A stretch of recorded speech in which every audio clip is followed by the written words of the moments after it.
बोलो श्री कृष्ण कन्हैया लाल की, सतगुरु महाराज की, श्री प्राणनाथ प्यारे की, महारानी बाईजुराज की, तीनों पुरी धाम की, समस्त सुंदर साथ की। आनंद कंदम प्रभुदेव चंद्रम ब्रजेश रूपेण पुरापि जातं प्रवेश्य प्राप्तं प्रिय प्राणनाथं परेश पूर्णं सततं नमामि। ब्रह्म प्रिया जागरणाय जातः सर्वस्वपाता भवसिन्धुत्राता विज्ञानदाता निजधर्मधाता दिनैकबन्धो शरणं प्रपद्ये दिनैकबन्धो शरणं प्रपद्ये। बोलो श्री प्राणनाथ प्यारे की प्रणाम। उपस्थित धर्मप्राण सुंदर शाह जी, साधक एवं साधिकाओं, आज हम प्रशिक्षण शिविर सत्र का यह 18वीं बैठक में उपस्थित है। सर्वप्रथम आप सभी को हृदय से सप्रेम प्रणाम करते हुए, स्वागत करते हुए विषय वस्तु को हम आगे बढ़ाएंगे। अब तक हमने श्री कृष्ण प्रणामी धर्म निजानंद संप्रदाय, ये हमारा सबसे पहले एक धर्म अथवा संप्रदाय का नाम का परिचय है। इस विषय को आधार बना करके बहुत सारे विषयों के ऊपर अब तक हमने चिंतन किया।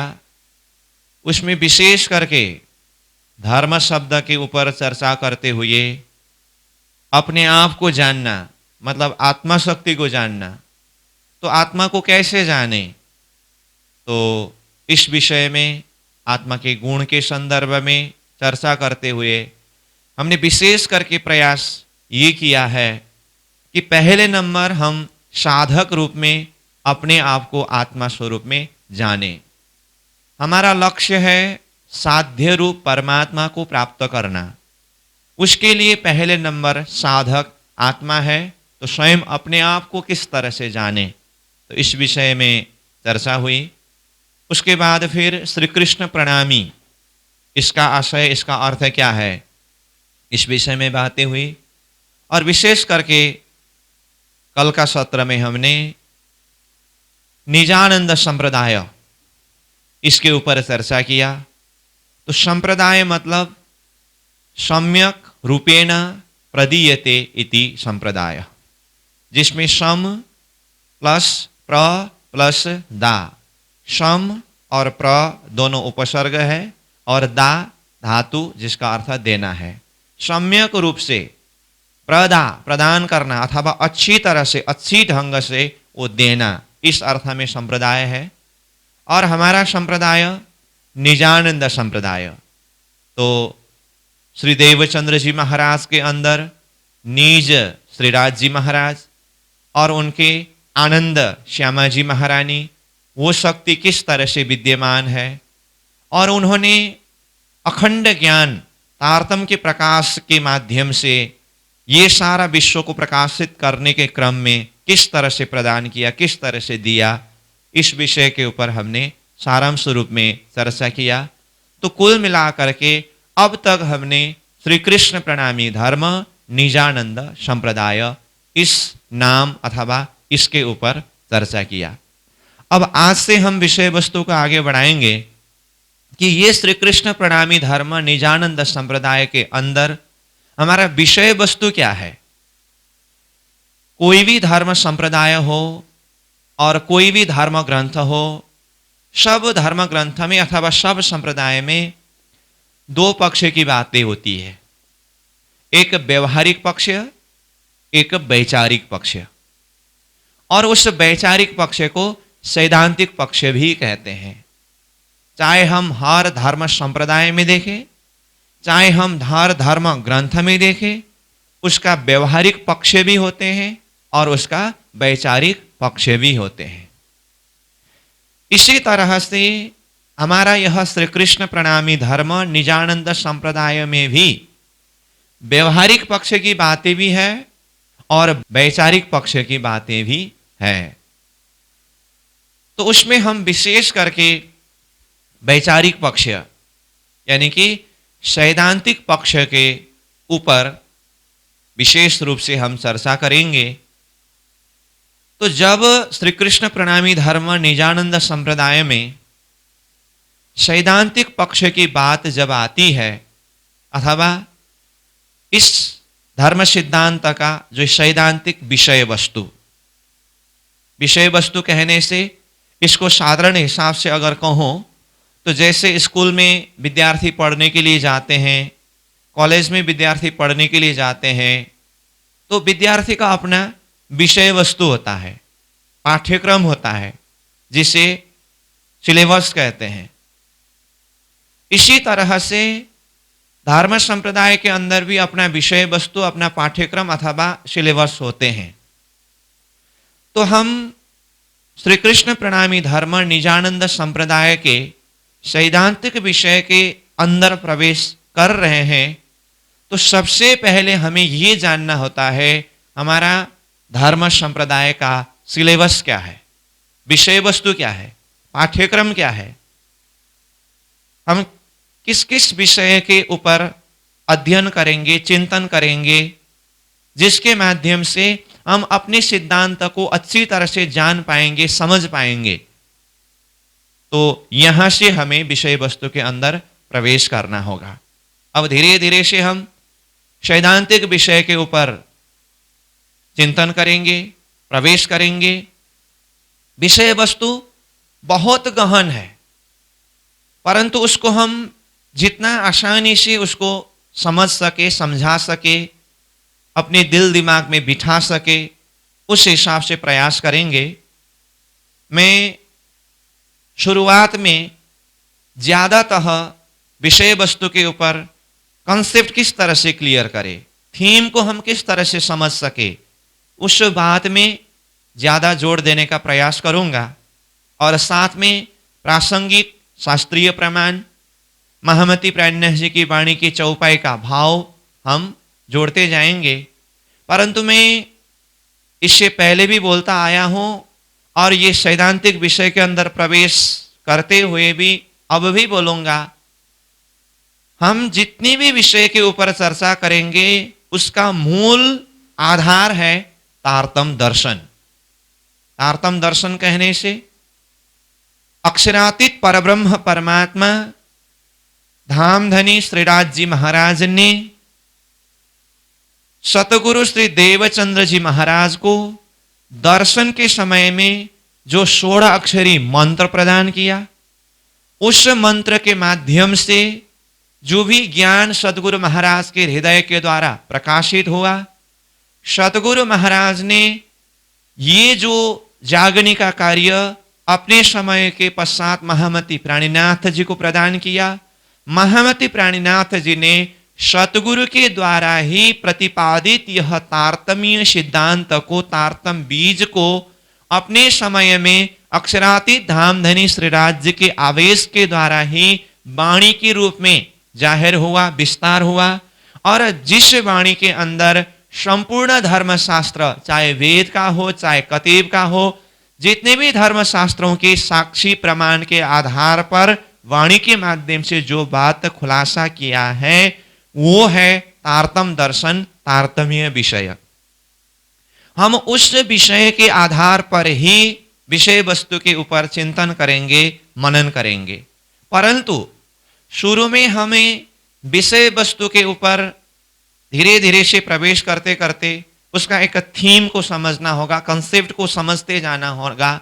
इसीलिए मैं शुरुआती प्रसंग में ही ज्यादा शास्त्र प्रमाण की विषय की बातें और महामती प्राणनाथ जी की ज्यादा चौपाई भी प्रस्तुत नहीं करूंगा। इसका आशय फिर ये नहीं है जो कुछ भी विषय वस्तु मैं यहां से प्रस्तुत कर रहा हूं ये कोई मनोकल्पित अथवा मेरी अपनी विचार की बातें, ऐसा बिल्कुल ही नहीं होगा।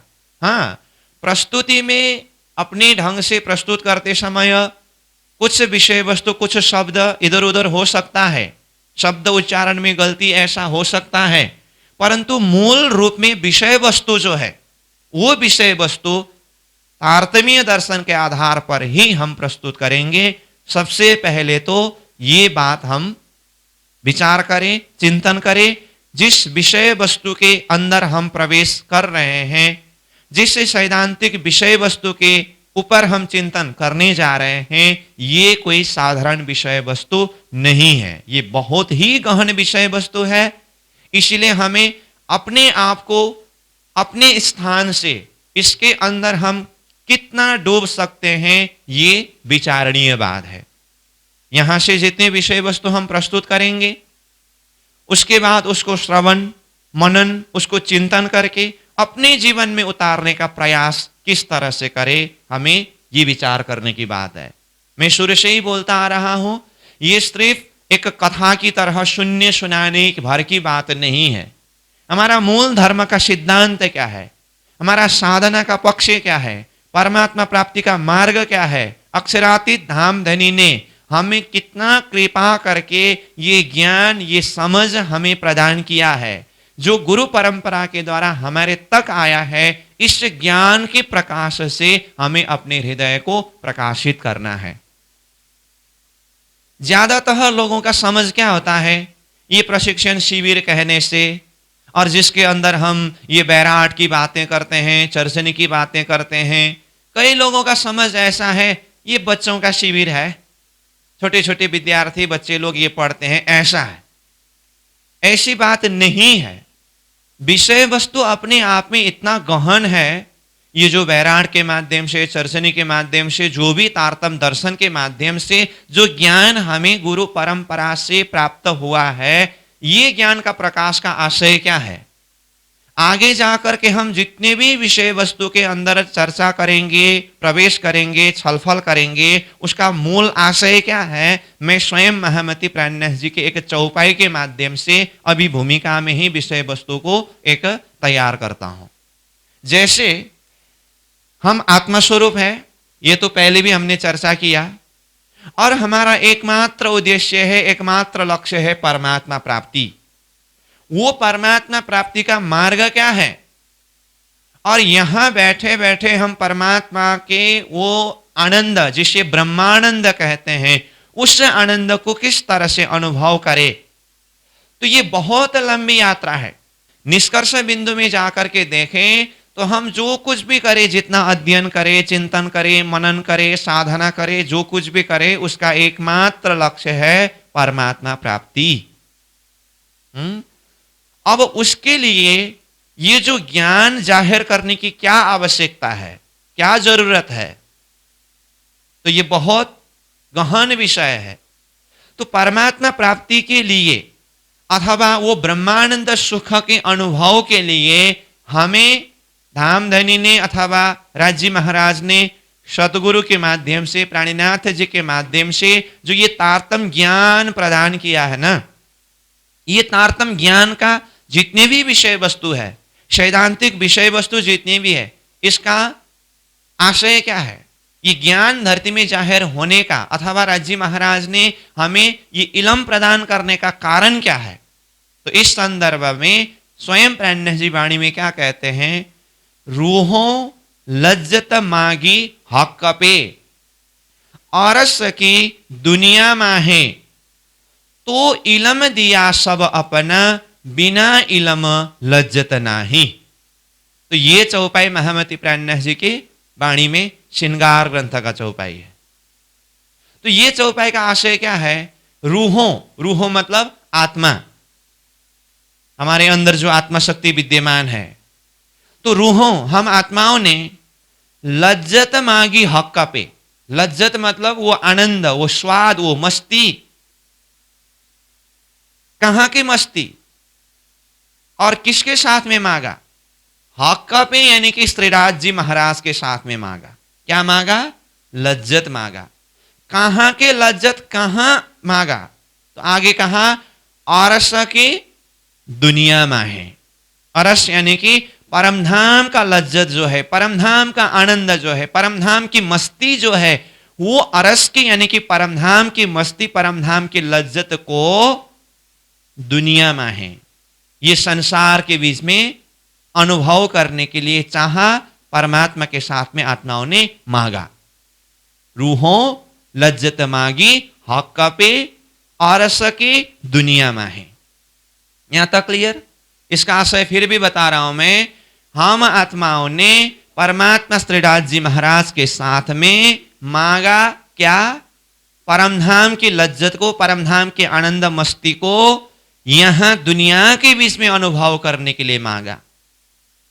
अब राजी महाराज ने हमें क्या दिया? मांगा हमने क्या? लज्जत। तो लज्जत मांगते समय राज्य को क्या देना चाहिए? लज्जत ही देना चाहिए ना। परंतु आगे क्या कहते हैं इसी चौपाई की लिटी? तो इलम दिया सब अपना। राजी महाराज ने क्या दिया? इलम। इलम का अर्थ ज्ञान। रूह ने मांगा था क्या? लज्जत, आनंद, वो स्वाद, वो मस्ती। परंतु राजी महाराज ने इलम दिया। तो देखिए, लज्जत मांगते समय इलम देने का अर्थ क्या है? लज्जत के साथ में इलम का क्या संबंध है?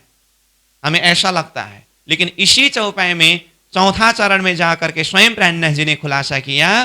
तो इलम दिया सब अपना, सब अपना इलम दिया धनी ने, राजी महाराज ने। इलम मतलब ज्ञान दिया। क्यों? बिना इलम लज्जत नाही। बिना इलम, ज्ञान के बिना वो लज्जत, वो आनंद, वो मस्ती, वो स्वाद अनुभव नहीं कर सकेंगे। इसलिए आत्माओं को वो लज्जत देना है, वो प्रेम आनंद में, ब्रह्मानंद में डुबाना है। परंतु उसके लिए जरूरत क्या है? इलम। इलम मतलब ज्ञान। इसीलिए श्रीदास जी महाराज ने कृपा करके हमें क्या प्रदान किया? ज्ञान प्रदान किया। समझ में आई बात?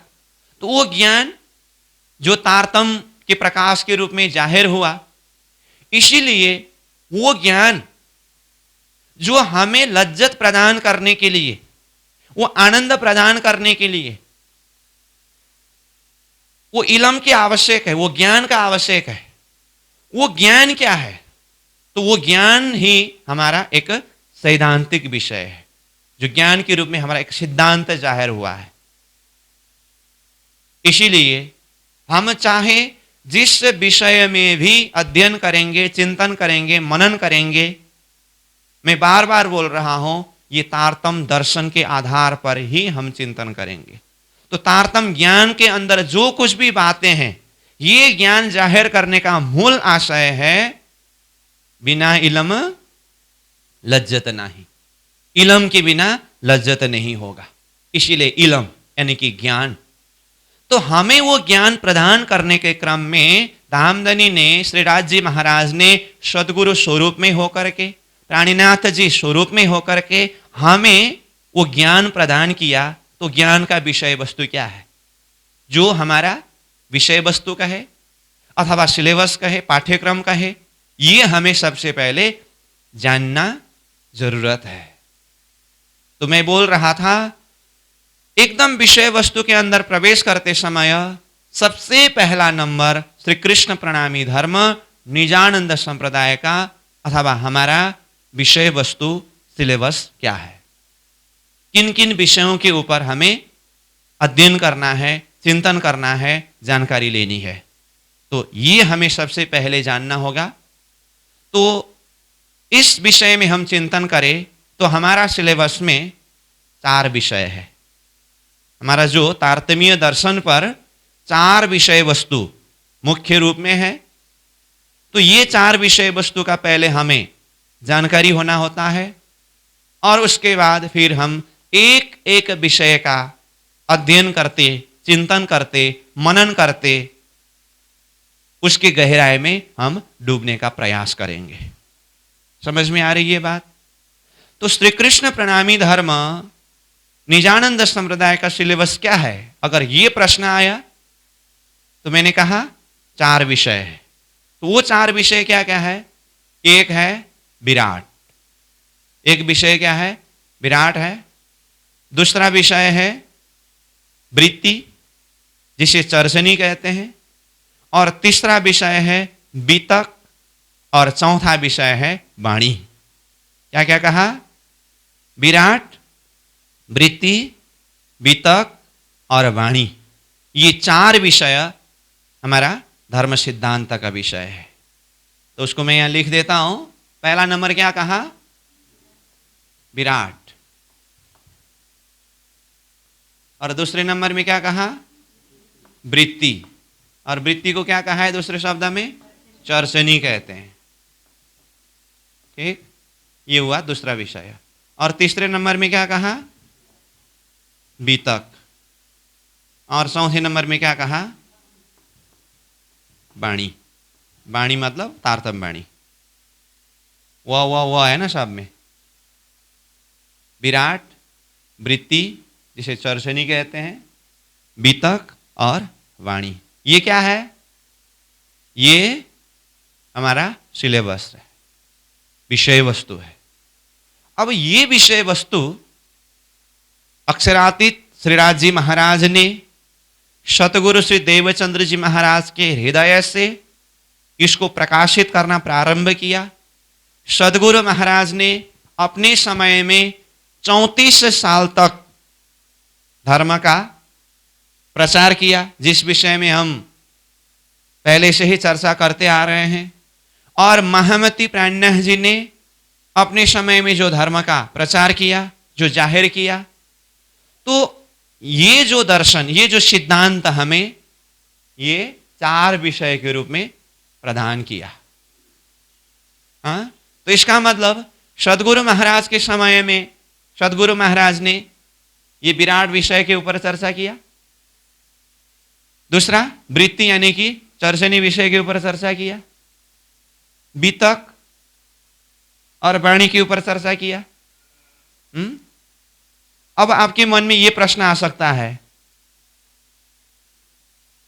ये विराट विषय जो है, ये तो प्राणनाथ जी जब उदयपुर पहुंचे, उदयपुर के तालाब से ये विराट का वर्णन शुरू हुआ।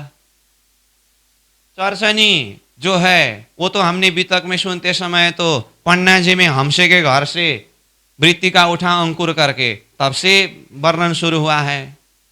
और बीतक तो महामती प्राणनाथ जी का जब धाम गमन होने का समय आया, अंतिम समय में लालदास जी महाराज को बीतक लिखने के लिए कहा, उसके बाद लालदास जी महाराज ने बीतक लिखा। तो ये तो प्राणनाथ जी के समय से भी पीछे की बात है। और तारतम्य वाणी जो है, ये वाणी प्राणनाथ जी के समय में अवतरण हुआ।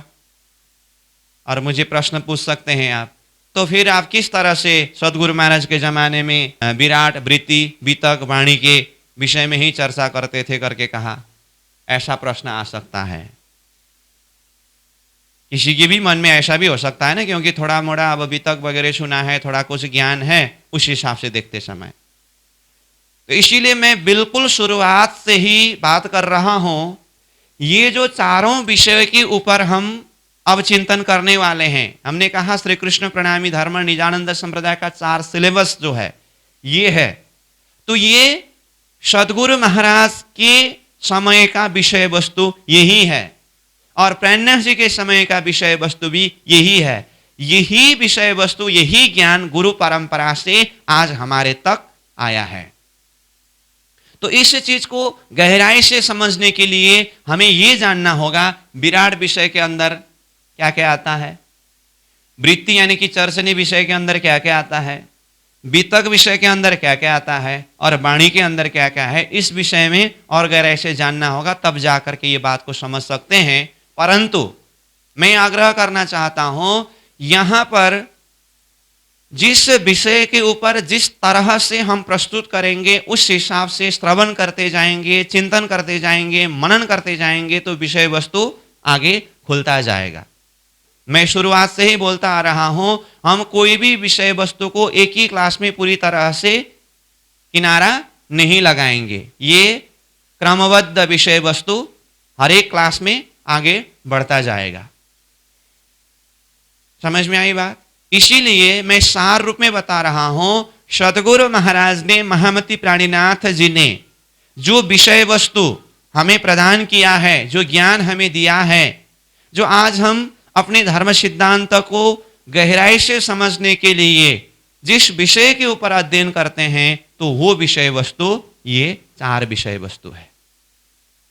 जब वाणी की बात आई, हाँ, महामती प्राणनाथ जी के समय में वाणी अवतरण हुआ है लिखित वाणी के रूप में, परंतु वो जो ज्ञान है सदगुरु महाराज के समय में, वही ज्ञान मौखिक चर्चा के रूप में सदगुरु के द्वारा अवतरित हुआ। जैसे वेद में भी देखे, पहले श्रुति और बाद में वेद ग्रंथ रूप में आया। श्रुति का मतलब क्या है? ऋषि महर्षि अपने हृदय से जो ज्ञान के प्रकाश को मुखारबिंद से चर्चा के माध्यम से सुनाते थे और शिष्य लोग उसको श्रवण करते थे। सुनाना और सुनना ये पहले ये परंपरा था, तो जिसको श्रुति कहते हैं। बाद में जाकर के वो ग्रंथ रूप में तैयार हुआ। इसी तरह से यही विषय वस्तु, बैराट कहे, वृत्ति कहे, वित्त कहे, वाणी कहे, ये जो विषय वस्तु है सदगुरु महाराज के जमाने में श्रुति रूप में जाहिर हुआ। कहने का अर्थ, सदगुरु महाराज इन्हीं विषय वस्तु के ऊपर चर्चा करते थे, तो चर्चा करते समय सामने वाला आत्मा इसको श्रवण करते थे, सुनते थे, और सुन करके उसको मनन करके चिंतन करके अपने जीवन में उतारते थे। इसीलिए हम वितक से श्रवण करते हैं, तो सदगुरु महाराज जब चर्चा करते थे तो उनका चर्चा का विषय वस्तु क्या था? तो चर्चा के विषय वस्तु के प्रसंग में आया है ना, ब्रज रास लीला की बड़ा देखाओ तो बोझ, ब्रजरास लीला की बातें समझाते थे। तो ये ब्रजरास लीला की बात समझाना, तो ये विषय क्या है? वित्त की बात हुई कि नहीं हुई? और आगे क्या कहा? वर्णन करे श्री राज को सुंदर रूप अनुप, श्री राज जी का सुंदर रूप, अनुपम छवि का वर्णन करते थे। तो इसका अर्थ श्री राज जी का वर्णन करना, श्रृंगार का वर्णन करना, परमधाम का वर्णन करना। सदगुरु महाराज की चर्चा के विषय वस्तु में जब सदगुरु महाराज परमधाम वर्णन कर रहे थे, जमुना जी का वर्णन किया, तो सुंदर साथ के अंदर ऐसा भाव प्रकट हुआ, वो जमुना जी को साक्षात दर्शन करने की चाह हुई। सदगुरु महाराज को प्रार्थना किया, हे सदगुरु महाराज हमें वो जमुना जी दर्शन कराइए। तो सदगुरु महाराज ने जमुना जी प्रकट करके सुंदर साथ को दर्शन कराया। आज जो नौतनपुरी धाम में हम दर्शन करने जाते हैं, तो सदगुरु महाराज के द्वारा प्रकट किया हुआ जमुना जी का दर्शन कर सकते हैं। ये प्रसंग हम वितक में श्रवण करते कि नहीं करते? तो ये वितक के अंदर ही सदगुरु के द्वारा परमधाम का वर्णन होना, राज्य का स्वरूप श्रृंगार का वर्णन होना, ये विषय क्या है? वृत्ति यानी कि चर्चनी है। और सदगुरु की ही चर्चा के विषय वस्तु में शास्त्रों की रहस्य को खुलासा करते थे। ये प्रसंग आता है कि नहीं आता है? तो शास्त्रों के रहस्यों को खुलासा करने का जो वर्णन है, विषय है, ये क्या है? बैराट है। और तारतम की जो प्रकाश सदगुरु जो चर्चा के रूप में प्रकाशित करते थे, ये वाणी है। इसका मतलब ये सारे विषय वस्तु सदगुरु महाराज के समय में मौखिक रूप में जाहिर हुआ, और महामती प्राणनाथ जी के समय में ये विषय वस्तु ही अब धीरे धीरे करते करते करते अब लिखित रूप में तैयार होने लगे। तो जैसे लिखित रूप में तैयार हुआ, तो जैसे कहा कि ये वाणी के संदर्भ में देखे, तो वाणी जब महामती प्राणनाथ जी जामनगर में ही थे, तब से ही वाणी अवतरण प्रारंभ हुआ। अभी मैं बिल्कुल सारांश रूप में बता रहा हूं, ठीक है? आपके दिल दिमाग में ऑलरेडी वितक की कुछ बातें पता है, उस हिसाब से मैं बोल रहा हूं। अगर कभी वितक नहीं सुने हैं और इस बात को नहीं समझ रहे हैं, तो फिर भी चिंता मत करना। भूमिका के अंदर सारी बातों का जो सार आ जाता है, और वही बात फिर आगे चर्चा करते करते सब विषय खुलासा होता जाएगा। तो ये वाणी के संदर्भ में महामती प्राणनाथ जी श्री 5 नौतनपुरी धाम जामनगर में थे, तब से ही वाणी अवतरण प्रारंभ होने लगे।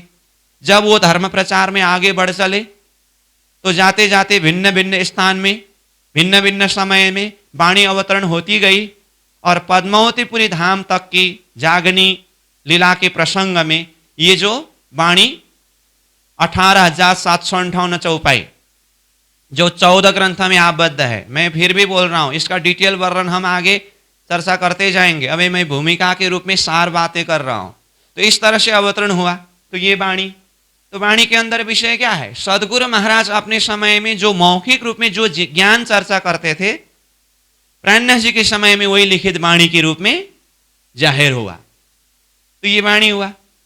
और वित्त के संदर्भ में जो आज हम वित्त ग्रंथ अध्ययन करते हैं, ये प्राणनाथ जी के हुक्म के द्वारा लालदास जी महाराज ने लिख करके तैयार किया। परंतु प्राणनाथ जी के समय में भी वितक, सदगुरु की वितक सुनाते थे, परमधाम की वितक सुनाते थे, ब्रजराज की वितक सुनाते थे। ये सारी बातों का सार लालदास जी महाराज ने बाद में एक ग्रंथ रूप में तैयार किया। वाणी के अंदर जो प्रकट वाणी है वो भी वितक है, वैसे वाणी ही वितक है। तो हमारा एक विषय है वितक विषय, और वृत्ति यानी कि चर्चनी विषय जो है, जैसे पहले ही हमने कहा सदगुरु महाराज के समय में ये परमधाम का वर्णन वो मौखिक रूप में चर्चा करते थे। तो महामती प्राणनाथ जी ने भी चर्चा के रूप में परमधाम का वर्णन करते गए। करते करते जब पद्मावतीपुरी धाम की जागरणी लीला प्रसंग में ये लीला चल रही थी, तो वहां पर आता है हमसे के घर से वृत्ति का उठा अंकुर करके आता है। कहने का मतलब जो वृत्ति यानी कि परमधाम के वर्णन को एकदम नक्शा बना बना करके उसको व्याख्या करके समझाने का जो शैली है, ये तरीका है लिखित रूप में नक्शा बना बना करके वर्णन करने का, ये पन्ना जी से भले ही शुरू हुआ हो, परंतु परमधाम का वर्णन सदगुरु के समय से, प्राणनाथ जी के समय से पहले से ही ये होता आ रहा है। और बैराट जो है, ये सारे शास्त्रों के रहस्य खुलासा करना ये बैराट विषय है। इसको भी आज हम बैराट को अध्ययन करते समय जो नक्शा के माध्यम से जो अध्ययन करते हैं ना, ये प्राणनाथ जी ने उदयपुर के तालाब में बालू में नक्शा बना बना करके लिख लिख करके ये विषय को तैयार किया। परंतु सदगुरु के समय से यही मौखिक रूप में चर्चा हुआ करते थे। कहने का अर्थ कुल मिलाकर के क्या हुआ, ये चार विषय हमने कहा, श्री कृष्ण प्रणामी धर्म, निजानंद संप्रदाय का ये चार सिलेबस, ये कहां से शुरू हुआ?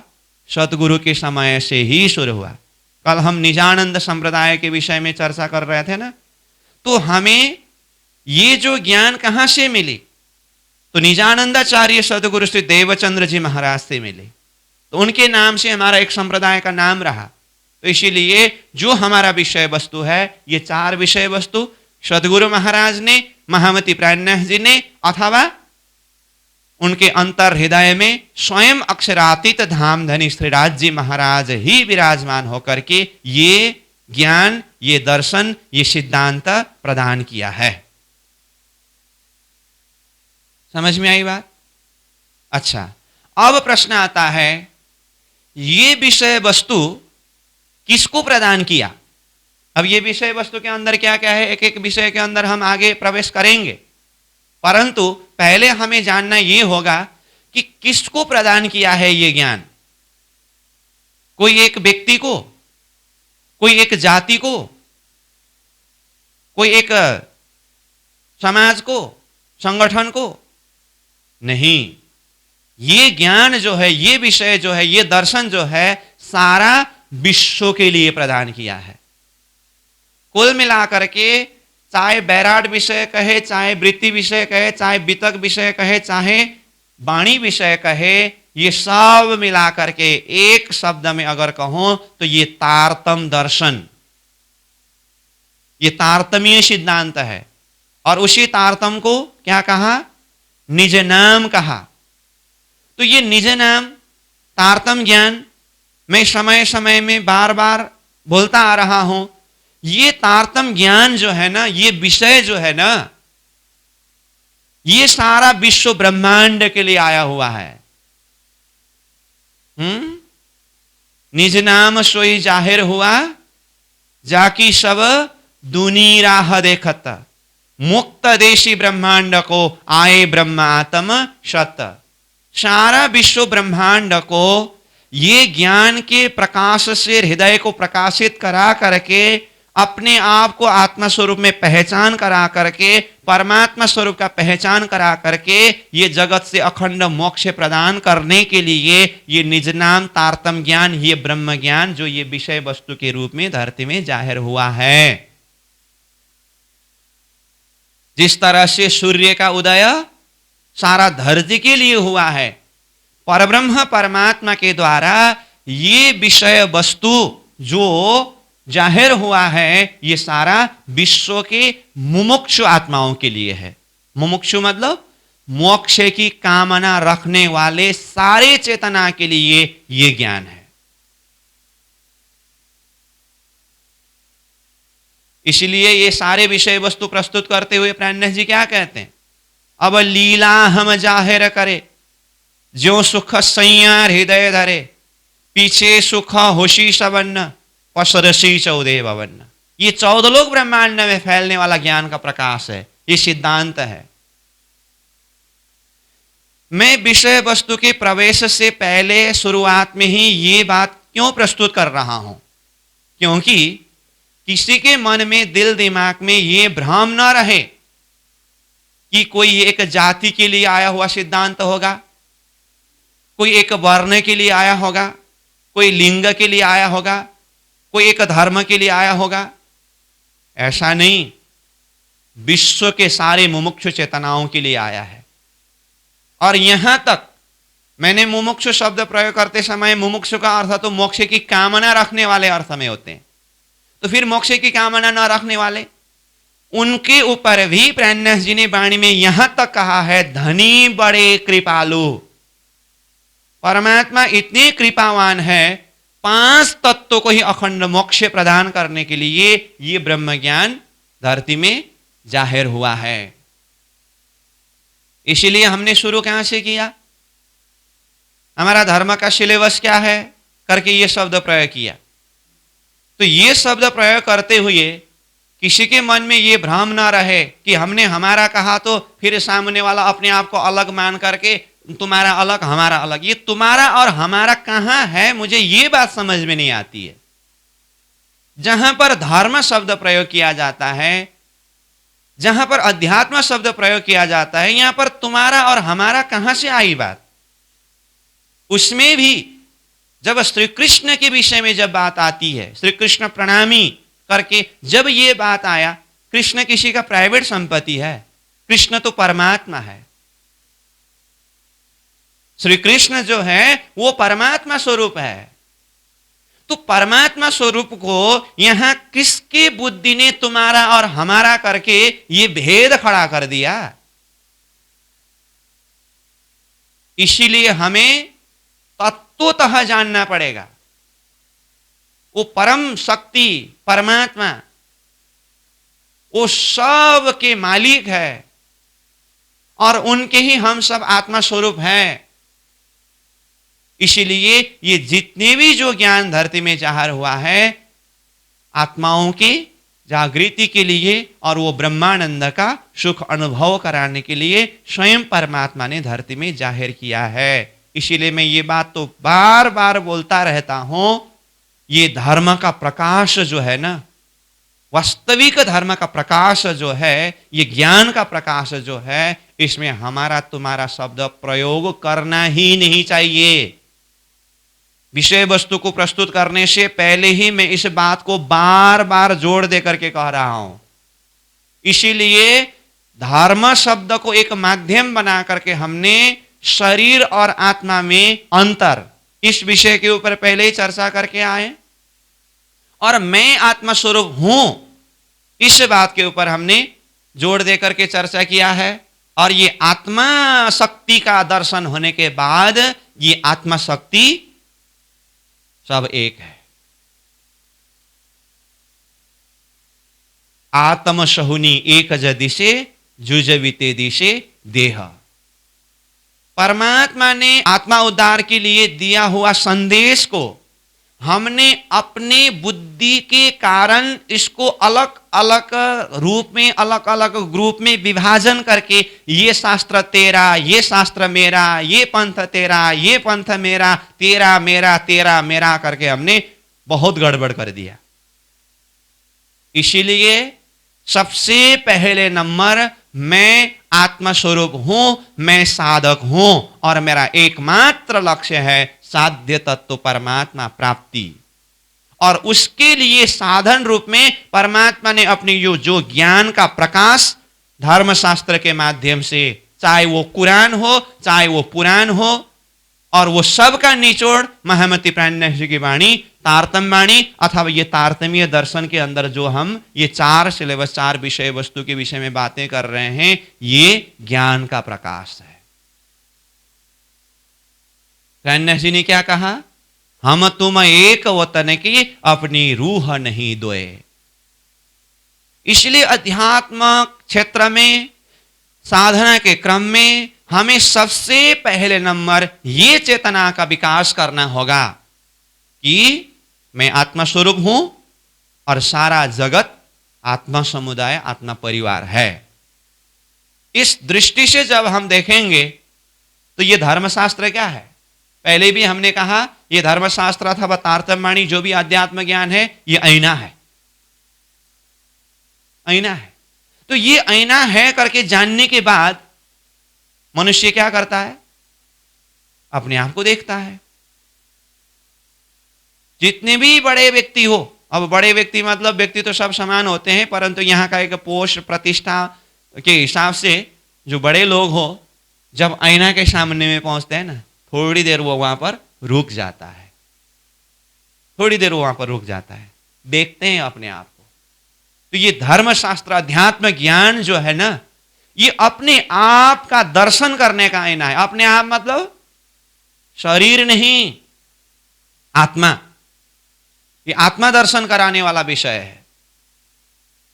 इसीलिए मैं फिर भी कहता हूं, ये अक्षरातीत परब्रह्म परमात्मा स्वयं ने निजानंदाचार्य सतगुरु श्री देवचंद्र जी महाराज को माध्यम बना करके, फिर महामती प्राणनाथ जी स्वरूप में होकर के ये जो ज्ञान, ये जो तारतम्य का प्रकाश धरती में प्रकाशित किया है, और गुरु परंपरा के द्वारा ये ज्ञान का प्रकाश, ये सिद्धांत का प्रकाशित होते हुए आज हमारे तक आया है। और जिस विषय को आज हम तारतम्य दर्शन का अथवा ये हमारा सिलेबस करके जो अध्ययन कर रहे हैं, ये सारा विश्व के लिए आया हुआ ज्ञान है।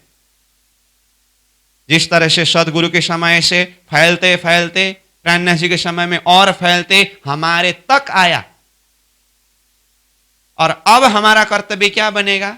इसको सही हिसाब से अध्ययन करके, चिंतन करके, मनन करके स्वयं इसके अंदर डूब जाना है, और साथ में सामने वाला आत्मा जहां तक ये ज्ञान के प्रकाश नहीं पहुंचा है, वहां तक पहुंचाना ये भी हमारा फर्ज होता है, ये भी हमारा कर्तव्य होता है। इत परीक्षा प्रगट उठावे अपना भार, बोझ निवावे साथ का और बोझ मशनंद भरतार।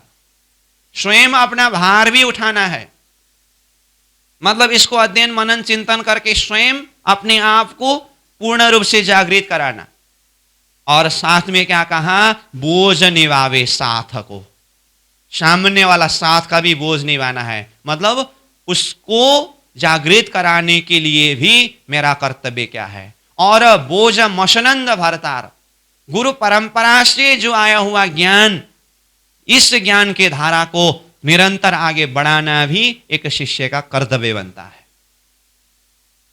तो स्वयं भी इसके अंदर डूब जाए, और अपने से जहां तक हो सके उसको सामने वाला आत्मा के हृदय तक प्रकाशित कर सके। ये ज्ञान का प्रकाश है जिसके माध्यम से आत्मा जागृत करना है और ब्रह्मानंद की सुख का अनुभव करना है। इसीलिए हम कोई साधारण से विषय वस्तु में नहीं है। सबसे पहले तो अपने आप को देखना होगा, जानना होगा, पहचान करना होगा कि परमात्मा ने कितना कृपा करके ऐसी गहन विषय के ऊपर चिंतन करने का, मनन करने का और अपने हृदय के अंदर इसको बिठाने का एक अवसर प्रदान किया है। अपने भाग्य को देखना होगा। समझ में आ रही है बात? मेरा कहने का आशय क्या है? ये विषय वस्तु जो है, अभी मैंने विषय वस्तु का परिचय नहीं दिया हूं, खाली नाम ही बताया हूं। नाम बताते हुए भी मैं बार बार जोर दे करके यही बोल रहा हूं, ये विषय वस्तु के अंदर क्या क्या है हम चर्चा करते जाएंगे। तब तो फिर विषय के अंदर जाने के बाद तो फिर जो गया सो गया, फिर लौट करके कहाँ किसके लिए कहाँ ये बोलने का फुर्सत नहीं रहेगा उस समय में। इसीलिए शुरुआत में ही मैं बोल रहा हूं, ये विषय वस्तु जो है ना ये विश्व के लिए है। तो आइए हमारा ये 4 सिलेबस विषय क्या क्या बताया, वैराट, वृत्ति, वृत्ति को दूसरे शब्द में क्या कहा, चर्चनी, और तीसरे नंबर में बीतक, और चौथे नंबर में वाणी। ये 4 विषय वस्तु है। अब हम इन विषयों के ऊपर सारांश रूप में चर्चा करेंगे, विषय वस्तु का सारांश चर्चा करेंगे। उसके बाद फिर इनमें से अब एक ही बार चारों विषय का तो हम अध्ययन नहीं कर सकेंगे, हालांकि चारों विषय एक आपस में पूरक है, एक के बिना दूसरा विषय अधूरा रहता है। होते हुए भी मुख्य रूप में एक विषय को उठा करके हम आगे चर्चा करेंगे। परंतु आज हम जिस विषय के ऊपर चर्चा कर रहे हैं, वैराट, वृत्ति, बीतक, वाणी करके हमारा जो एक विषय वस्तु का सैद्धांतिक विषय का जो परिचय यहाँ चर्चा हो रही है, तो उसमें सबसे पहले नंबर यहाँ शब्द आया है विराट। ठीक है, अब मैं इसको बिल्कुल सारांश रूप में परिचय देता हूं, और इसका डिटेल वर्णन तो जब हम एक एक विषय को उठा करके अंदर प्रवेश करेंगे तब अपने आप मालूम पड़ेगा। विराट का सीधा शब्दार्थ है विशाल। विराट का सीधा शब्दार्थ क्या है, विशाल।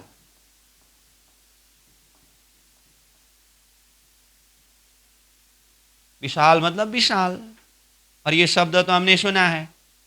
महाभारत में भगवान श्री कृष्ण जी ने अर्जुन जी को किस स्वरूप में दर्शन दिया, अपना क्या स्वरूप दिखाया, विराट स्वरूप दिखाया। इसका अर्थ विराट मतलब विशाल। अब ये विराट किस अर्थ में विशाल, इसके अंदर क्या क्या आता है वो हम विराट विषय के अंदर प्रवेश करते समय फिर इस विषय में चर्चा करेंगे। अभी मैं खाली शब्दार्थ के हिसाब से परिचय दे रहा हूं, विराट का अर्थ विशाल।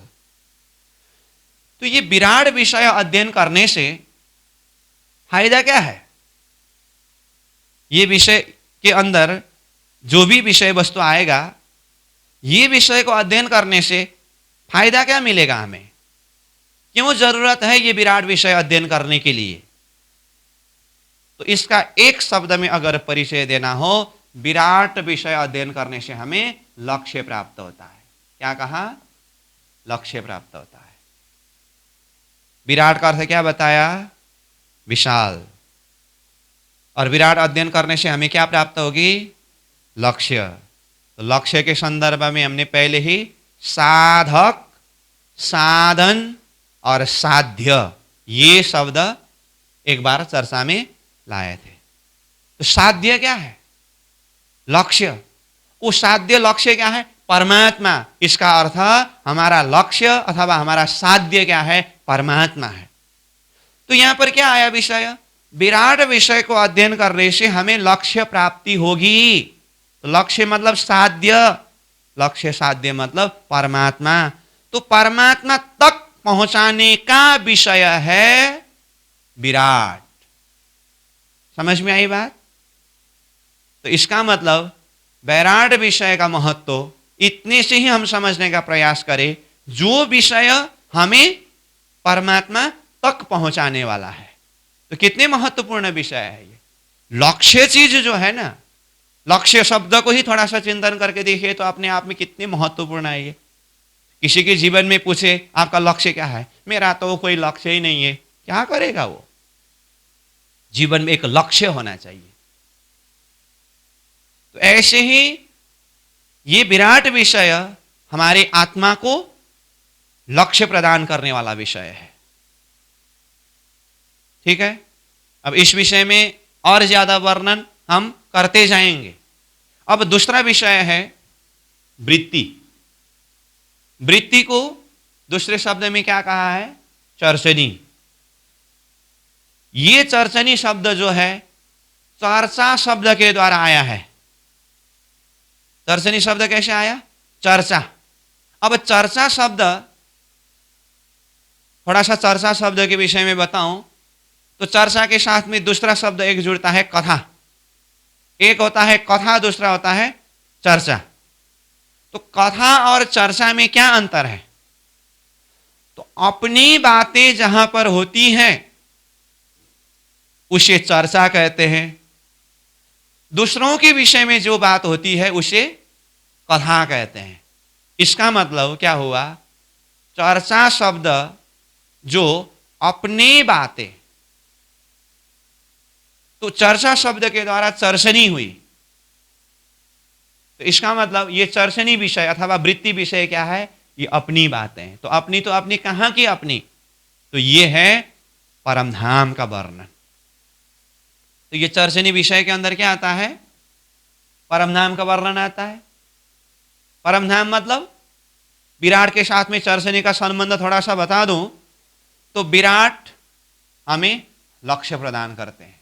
लक्ष्य मतलब वो परमात्मा का धाम तक का। विराट के द्वारा जैसे ही लक्ष्य प्राप्त हुआ तो वो अपना लक्ष्य रूपी धाम, परम धाम कैसा है? दिमाग में प्रश्न आया कि नहीं? तो वो धाम ऐसा है करके उस धाम के विषय में पूरा जो वर्णन किया हुआ विषय, चर्चा किया हुआ विषय, ये चर्चनी, ये वृत्ति का विषय है। इसका मतलब वृत्ति यानी कि चर्चनी विषय के अंदर विषय वस्तु क्या है? परमधाम का वर्णन अथवा ब्रह्मधाम का वर्णन। अब ये ब्रह्मधाम का विषय अध्ययन करके, चर्चनी के माध्यम से अध्ययन करके हमें फायदा क्या है? जैसे बैराट अध्ययन करने से तो फायदा पता चला, लक्ष्य मिलेगा।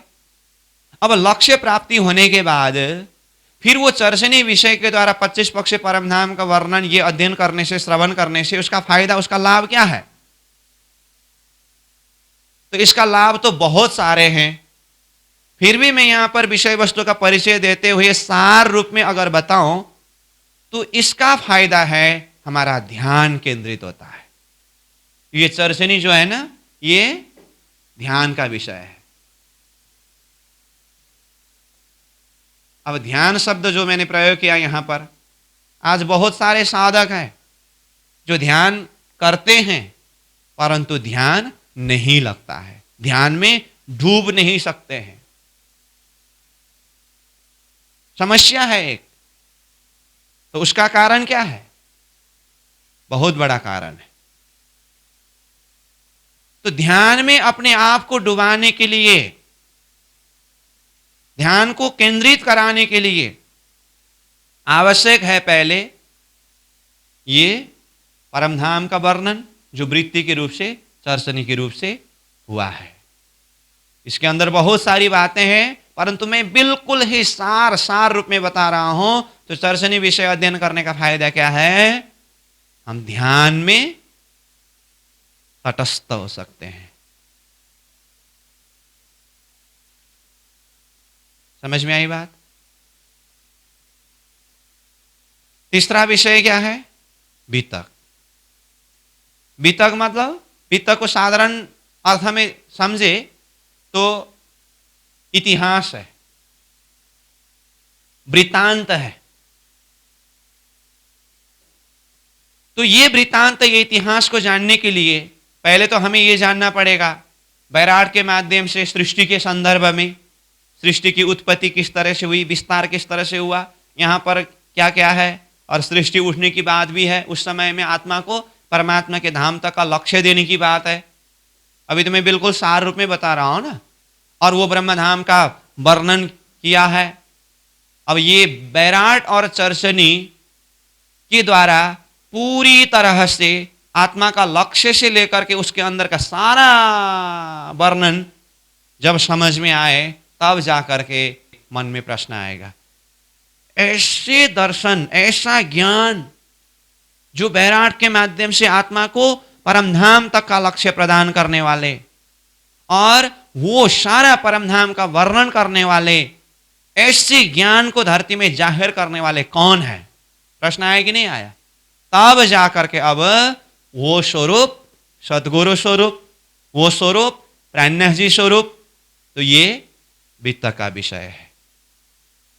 और साथ में सदगुरु स्वरूप प्राणनाथ जी स्वरूप, ये तो अभी ये 28वें कली के समय में ये जागरण की ब्रह्मांड में आए। यहां आने से पहले वे कहां थे? तो चिंतन करते करते ब्रजराज की बात आएगी, तो ब्रजराज की जो बातें हैं ये भी वित्त की बात है। तो कहने का मतलब सृष्टि की उत्पत्ति होने से पूर्व से लेकर के सृष्टि की उत्पत्ति किस तरह से हुई, ये विस्तार किस तरह से हुआ, परमात्मा स्वरूप किस तरह से ये खेल के बीच में पधार करके हम आत्माओं को ये सारे अखंड खजाना किस तरह से प्रदान किया, ये सारी जो बातें हैं वित्तक विषय के अंदर आता है। और सार रूप में मैं कहां तक बताऊं? अब अंतिम नंबर अथवा चौथा नंबर में है वाणी। और वाणी के संदर्भ में तो अब हम जानते ही है, ज्यादा नहीं तो घर में मंदिर बनाया, सिंहासन में तारतम वाणी पधराया है, और थोड़ा सा एक संस्कारी भावुक परिवार वाले सुंदर साध हो तो रोजाना वाणी अध्ययन करते हैं, और नहीं भी हो तो मंदिरों में तीर्थ स्थानों में समय समय पर पारायण हुआ करते हैं। तो तारतम वाणी पारायण ये शब्द तो सुना ही है। तो वाणी कहने से तारतम वाणी, जो महामती प्राणीनाथ जी के श्रीमुख से अवतरण हुआ, वही ज्ञान सदगुरु के समय में मौखिक रूप में चर्चा होती थी। तो ये वाणी तारतम वाणी है। अभी मैं बिल्कुल सारांश रूप में परिचय दे रहा हूं, बोल रहा हूं। हाँ, तो आपको इतना तो जानकारी है, वाणी के अंदर कितनी चौपाइयां हैं? 18,758 चौपाई है। कितने ग्रंथ है वाणी में? 14 ग्रंथ है। ये तो सामान्य ज्ञान है। 18,758 चौपाई है। तो कुल मिलाकर के क्या हुआ? ये 4 विषय हमारा सिलेबस है। समझ में आई बात? पहला नंबर क्या बोला? विराट। विराट का अर्थ विशाल, जिसके अंदर सृष्टि का वर्णन है, और उसका सार विराट अध्ययन करने का फायदा क्या है? हमें लक्ष्य प्राप्त होता है। दूसरा विषय वृत्ति। वृत्ति को क्या कहते हैं? चर्चनी। चर्चनी शब्द कैसे आया? चर्चा के द्वारा। चर्चा क्या है? अपनी बातें। अपनी बातें मतलब कहाँ की बात? अपनी आत्मा को वैराट के माध्यम से वो लक्ष्य प्राप्त होने के बाद वो लक्ष्य का धाम जो परम धाम है ना, वो अपना घर है। सोई अखंड अक्षरातीत घर। वो अक्षरातीत घर जो है ना, अखंड घर, वो अपना घर है।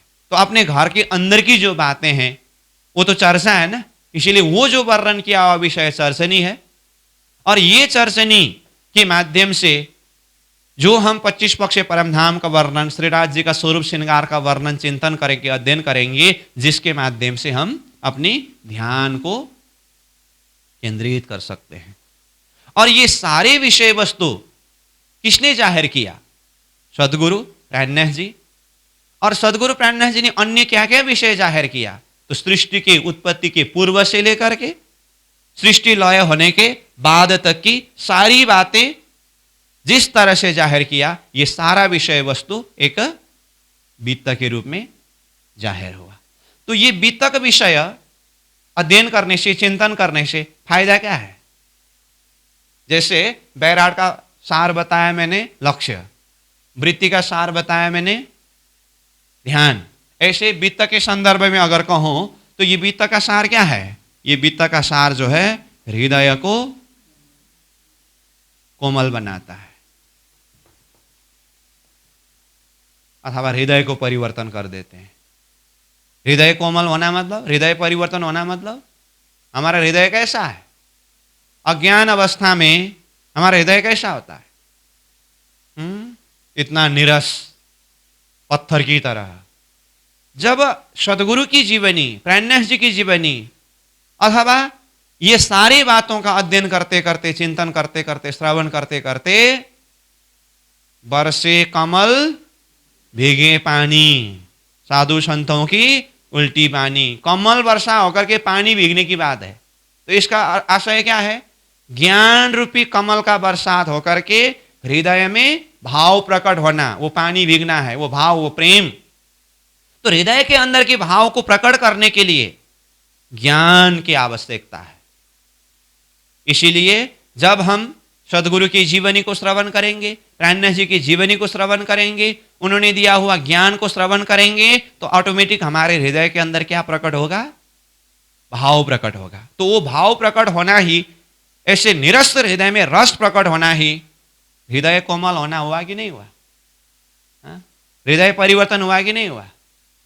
जब हृदय कोमल होगा, अब प्राणनाथ जी कहते हैं कोमल चित्त कर लीजिए धनी तनेरे वचन। धनी का वचन क्या है? वाणी। वाणी में 18,758 चौपाई है। जब बीतक के माध्यम से हमारा हृदय कोमल होगा, हृदय में एक भाव प्रकट होगी, तब जाकर के कोमल चित्त कर लीजिए धनी तनेरे वचन। धनी का वचन हम वो कोमल चित्त, भाव भरी हृदय में बिठा सकते हैं।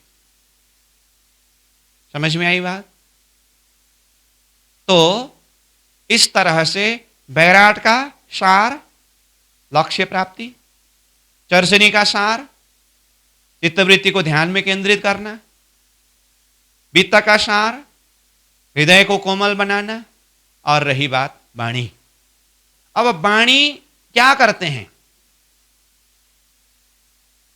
प्रश्न आया ना? हाँ, वाणी क्या करते हैं? प्रश्न आया। अब इसका जवाब एक शब्द में नहीं दे सकते। उसके लिए हमें यह जानकारी होना जरूरत है वाणी के अंदर क्या कुछ है।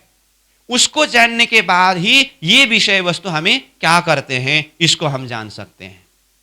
इसीलिए हमने कहा वाणी के अंदर 18,758 चौपाइयां हैं। अब ये 18,758 चौपाई के अंदर विषय वस्तु क्या क्या है, ये हमें जानकारी होना होता है। समझ में आई बात? तो वाणी के अंदर जो 18,758 चौपाई है, इसके अंदर क्या क्या विषय वस्तु है, इसको हम जानने के बाद फिर ये वाणी क्या करते हैं। जिस तरह से बैराट लक्ष्य देते हैं, जिस तरह से चरसनी ध्यान में केंद्रित कराते हैं, जिस तरह से बीतक हृदय को कोमल बनाते हैं, इसी तरह से वाणी क्या करते हैं, इसको जानने के लिए आवश्यक है हमें वाणी के अंदर क्या कुछ है उसको जानने के लिए। तो इस विषय में और सलफल करेंगे हम कल। विषय वस्तु हमारा बीच में ही है, तो कल इसी को फिर निरंतर चर्चा करके वाणी के अंदर क्या क्या विषय वस्तु है, और विशेष करके ये चार विषय वस्तु आपस में पूरक है। ये ऐसा नहीं है एक विषय अलग ही, एक विषय अलग ही, एक विषय अलग ही, एक विषय अलग ही।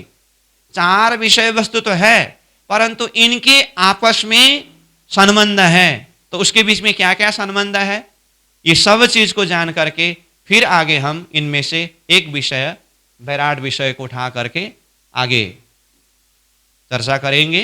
तो आज के समय को देखते हुए आज के प्रसंगों को यहीं पर विश्राम देंगे।